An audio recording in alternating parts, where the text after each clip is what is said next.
What is arbitration? Arbitration is a private resolution to a dispute. It works much like a lawsuit, but instead of a judge or jury, a private person, almost always an attorney or a retired judge, is the party that is contracted to decide the case.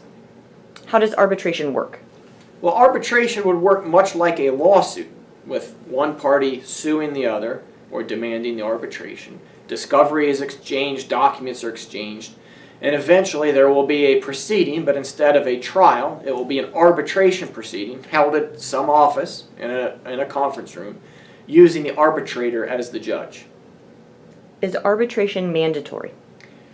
Yes, and I should caveat that. It's yes if you, the litigant, have pre-agreed to it. Almost all arbitrations occur because at some point in the relationship between the two parties that are having the dispute, there was an agreement, usually in a written agreement, that if a dispute were to ever arise, that the dispute would be governed or sent to arbitration rather than court, such as financial advisors. All financial advisors have in their contract with their clients that if a dispute arises, there will be arbitration. It's called FINRA arbitration. But there's other types of arbitrations out there as well. Any civil dispute can be subject to arbitration. How is arbitration different from mediation?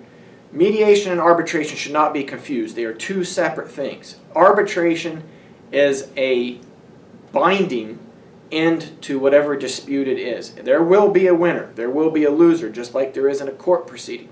Mediation is typically voluntary, but certainly once you're in the mediation, there's no obligation for the parties to reach any type of agreement. There's no winner, there's no loser. If an agreement is reached, both sides can declare victory. Is arbitration a positive thing? I don't think so. I do not like arbitration. Arbitration, in my experience, takes just as long as a civil lawsuit in a court, sometimes longer. I believe it's more expensive. Not only now are both sides paying for their attorneys, now they're paying for the judge too.